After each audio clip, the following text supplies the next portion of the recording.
Welcome back to my channel and FB page, GTR Math Tutorial. So for today's video, we will discuss integration by reciprocal substitution. So try to solve first. So we have integral of dx over x squared times 1 plus x to the fourth raised to 3/4. So we can use reciprocal substitution. So let x is equal to 1 over z. Okay, so we let x equals 1 over z and then get the differential. So dx is equal to negative 1 over z squared dz. So usually we use reciprocal substitution if we have x raised to, let's say, m is number. So in this case, we have x squared and then times a plus bx to the n raised to rational exponent, let's say p over q. So if the integral is in this form, we have isolate factor of x square, ayan, or x to the m, any integer. So we can use the reciprocal substitution. Okay, so let's solve this. Okay, so we let x is equal to 1 over z and then dx is equal to negative 1 over z squared dz. So our integral will be equal to integral of the value of dx is negative 1 over z squared dz, and then substitute the value of x is equal to 1 over z.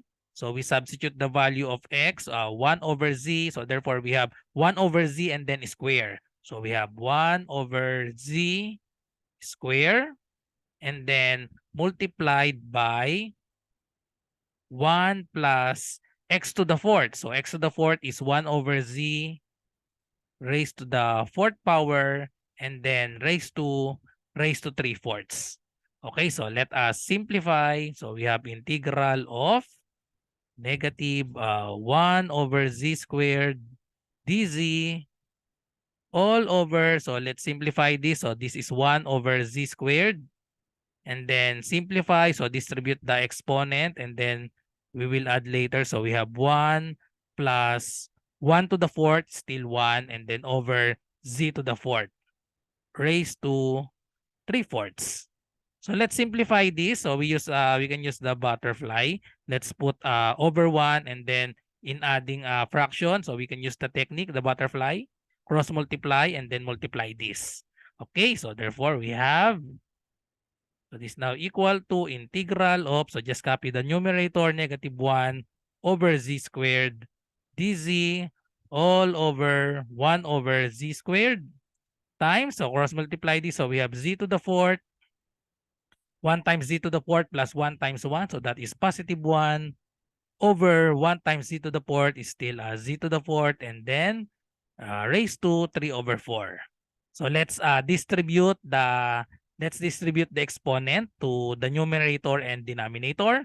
So therefore we have negative 1 over z squared dz all over 1 over z squared and then times the numerator of the denominator will be z to the fourth plus 1 raised to 3/4 and then over z to the fourth times 3 to the fourth. So we can cancel 4 times 3/4, just multiply. So we can cancel the 4. So we have z cubed in the denominator. And now we will simplify this. So simplify this. So we have complex fraction. If we have a over b all over c over d, that is equal to, multiply the outer. So we have equal to ad over the middle bc. Okay, so let's apply this and then we have negative. So let's put the negative sign outside the integral symbol. So we have in the numerator, this is the a, the numerator, denominator, and then c over d. So this is the c over d. Okay, so therefore we have multiply the, so we have dz and then z squared times z cubed. So that is equal to z to the fifth. Okay, or let's combine all the a and d in this form. So we have z squared z cubed. So make it detailed, z squared z cubed and then dz over this term b over c. So that is the z squared and then this part. So therefore we have over z squared and then this part z to the fourth power plus 1 raised to 3/4. And then we simplify. So we can cancel out the z square and then z square. So therefore, we have negative integral of z cubed dz and then z to the fourth plus 1. So z to the fourth plus 1, let's put this in the numerator. So that this will become z to the fourth plus 1 raised to negative 3/4. Okay, and then since the z to the fourth plus 1 is 1 greater than z cubed, and then we know that if we apply the derivative of u to the n du, if we differentiate z to the fourth plus 1, the derivative of that is 4z cubed. So therefore it is in the form u to the n du. So we can apply this formula u to the n du. So this will be our u. So our u here will be z to the fourth plus 1, and then the differential of z to the fourth is 4z cubed dz, which is this term. So we don't have 4, so therefore we have a neutralizing factor of the reciprocal of 4. We have neutralizing factor of 1/4. So it's in the form u to the n du, so therefore the answer to that is u to the n plus 1 over n plus 1 plus c times the neutralizing factor of 1/4.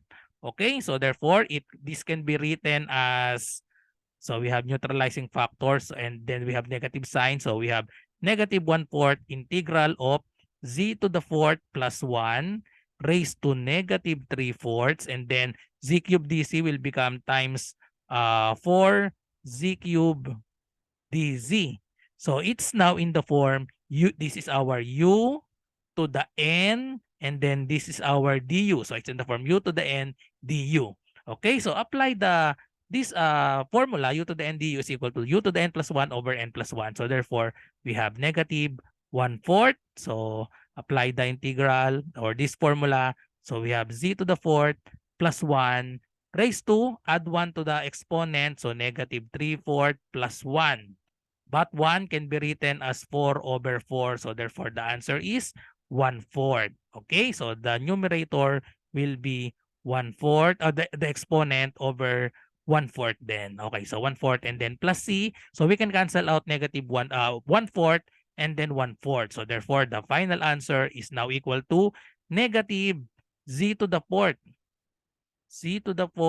plus 1. But the value of z to the fourth is, we go back to our substitution, x is equal to 1 over z. So therefore, the value of z is equal to 1 over x.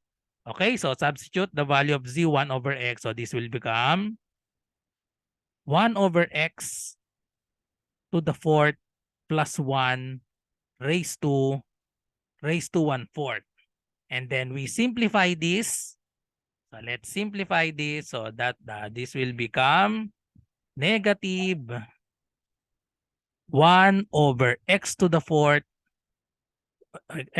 power plus 1 raised to 1/4, and then simplify this. So again, we use the butterfly. So let's put over 1 and then use the butterfly technique. So therefore, we have negative, and then we simplify this so that this will become 1 times 1 is 1 plus x to the fourth times 1. We have x to the fourth over x to the fourth times 1. So x to the fourth raised to 1 over 4. And then we distribute the exponent to the numerator and denominator. So finally, we have negative. And then let's arrange this. So this will become x to the fourth plus 1 raised to 1/4 over x to the fourth times 1/4, multiply the exponent 4 times 1/4, that is equal to 1. So over x plus the constant of integration plus c. Okay, so we forgot the plus c. So therefore, this is the final answer, x to the fourth plus 1 raised to 1/4 over x plus c. So let's verify if it's the same in our previous example. Okay, so this is our answer. So negative 1 plus x to the fourth raised to 1/4 plus c. Oh, we forgot the negative sign here in our previous video. Okay, so our answer is correct. 1 plus x to the fourth raised to 1/4 over x plus c. Okay. Okay, so thank you for watching and I hope you learned something from this video. See you on our next video tutorial on integral calculus. Bye-bye and God bless.